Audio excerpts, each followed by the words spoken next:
Halo, jumpa lagi di channel Chef Share.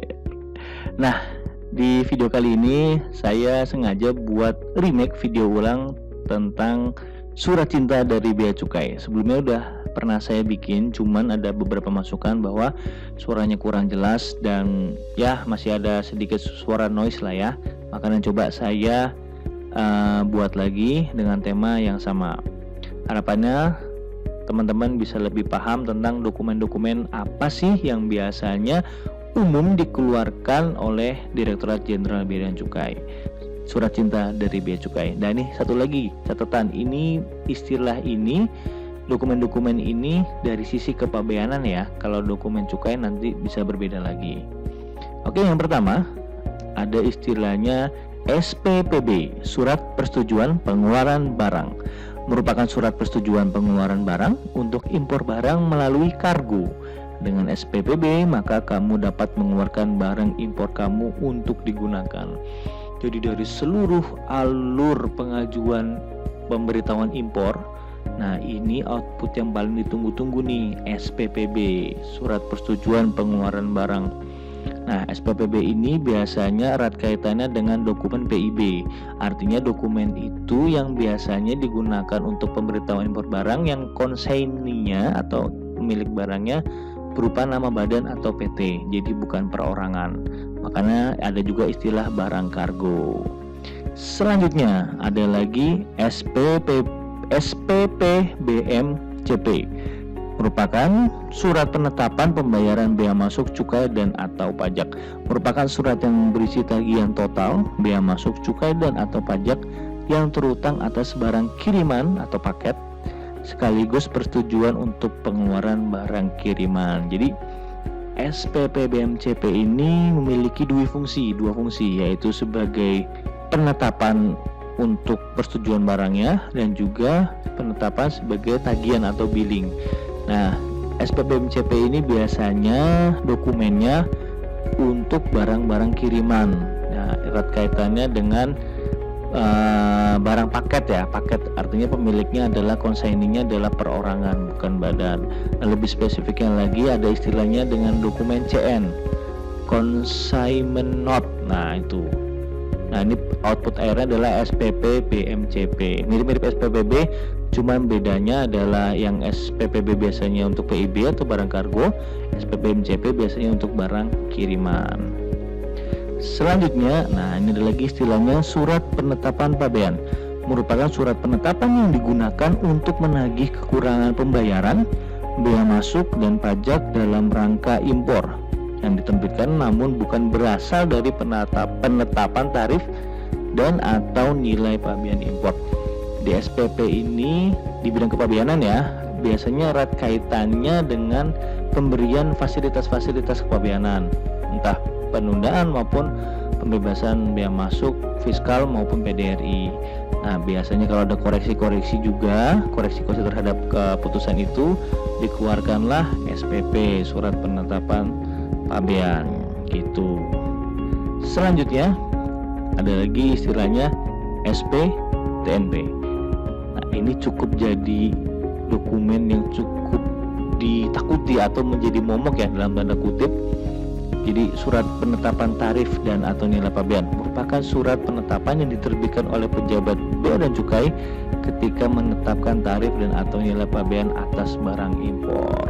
Jadi dokumen ini diterbitkan oleh pejabat tertentu, yaitu dikenal dengan istilah PFPD, pejabat fungsional pemeriksa dokumen, atau istilahnya dengan PDTA atau PDTT, atas koreksi pemberitahuan barang kalian nih. Jadi adanya kekurangan bea masuk. Nah, ini di video sebelumnya saya juga sudah pernah buat, nanti coba saya kasih linknya, adanya tentang penjelasan lebih spesifik apa itu SPTNP. Nah, SPTNP ini juga mirip, ada punya saudara kembar gitulah ya, ada SPKTNP, mirip-mirip, cuma ada perbedaannya. Nah, soalnya nanti ditonton video yang sudah saya bikin. Selanjutnya ada Surat Bukti Penindakan SBP. Merupakan surat yang diterbitkan oleh unit penindakan karena adanya indikasi pelanggaran terkait prosedur atau ketentuan kepabeanan dan atau cukai. Nah, SBP ini biasanya diterbitkan oleh unit pengawasan atau unit P2. Ini cukup menjadi momok juga nih. SPP ini biasanya langkah awal untuk melakukan penindakan. Jadi kalau ada indikasi awal adanya penindakan, diterbitkanlah SPP ini. Nantinya berfungsi untuk penegakan barang terkait ketentuan barang kepabeanan dan cukai. Selanjutnya, SPBL, surat penetapan barang larangan dan atau pembatasan, merupakan surat penetapan bahwa komoditi impor termasuk barang larangan dan atau batasan, sehingga diperlukan pemenuhan perizinan atas barang yang diimpor. Ini erat kaitannya dengan barang-barang lartas ya.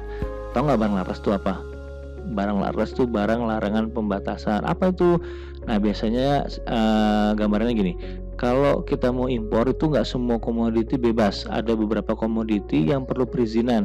Contoh, kalau misalkan kalian mau impor tekstil dalam jumlah tertentu ya, untuk diperdagangkan biasanya perlu izin dari Kementerian Perdagangan, Kemendak, atau misalkan lagi mau impor obat-obatan atau vaksin gitu ya, itu perlu izin lagi dari BPOM, atau juga bisa juga kosmetik. Nah, jadi SPBL ini adalah surat penetapan barang larangan pembatasan. Biasanya indikasinya pemberitahuan kita bukan barang lartas nih, tapi ditetapkan oleh PFPD juga nih bahwa barang tersebut barang lartas. Biasanya geser HS. Nah, HS itu apa lagi? Nanti kita akan bahas ya.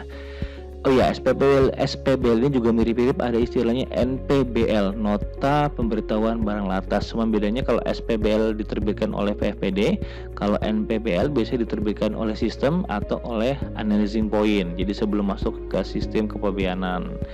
Nah, kita akan coba breakdown lagi itu apa itu analyzing point ya, nanti di konten selanjutnya. Nah, selanjutnya lagi juga ada SPSA, Surat Penetapan Sanksi Administrasi, merupakan surat yang diterbitkan untuk melakukan penagihan apabila kamu terkena sanksi administrasi berupa denda. Ini juga mirip-mirip, intinya tagihan adanya sanksi. Nah, mungkin bisa sanksi keterlambatan pemberitahuan dokumen, terus sanksi macam-macam ya, sanksi bahwa ya biasanya umumnya keterlambatan atau ada indikasinya bahwa itu kesalahan prosedural, jadi biasanya tertimbul tuh SPSA. Nah, ini juga akan menjadi tagihan ya SPSA ini. Selanjutnya ada lagi namanya surat teguran, surat cinta selanjutnya nih, merupakan surat yang diterbitkan sebagai teguran apabila dalam jangka waktu yang ditetapkan kamu tidak atau belum melunasi biaya masuk, cukai, dan atau sanksi administrasi yang terhutang. Jadi surat teguran ini adalah mutasi atau perubahan dari surat penetapan hutang-hutang tadi nih. Kalau belum dilunasi, dia akan bermutasi menjadi surat teguran. Dan biasanya surat teguran ini sudah ada bunganya nih, sudah bunga berjalan 1 bulan 2% itu. Selanjutnya yang terakhir, surat paksa, merupakan kelanjutan dari surat teguran apabila dalam jangka waktu 21 hari tagihan tersebut belum dilunasi, kemudian akan diterbitkan surat paksa atau surat perintah untuk melunasi tagihan dalam jangka waktu 2 kali 24 jam sejak surat paksa diberitahukan. Nah, ini surat paksa dalam muara terakhir. Konsekuensinya apa kalau sudah surat paksa? Akan ada penagihan aktif. Penagihan aktif itu berarti negara, dalam hal ini adanya nanti jurusita, bisa melakukan penyitaan, bisa melakukan pemblokiran rekening, bisa juga sampai penyanderaan, dan semua itu diatur dan dilindungi oleh hukum atau peraturan perundang-undangan ya. Jadi jangan sampai nih kalau ada punya hutang sama negara, nggak cuma dengan bea cukai, kalau udah sampai surat paksa, urusannya bisa ribet, urusannya bisa panjang. Apalagi kalau kalian pribadi ya, tadi ada kan barang-barang pribadi, bisa juga sampai surat paksa.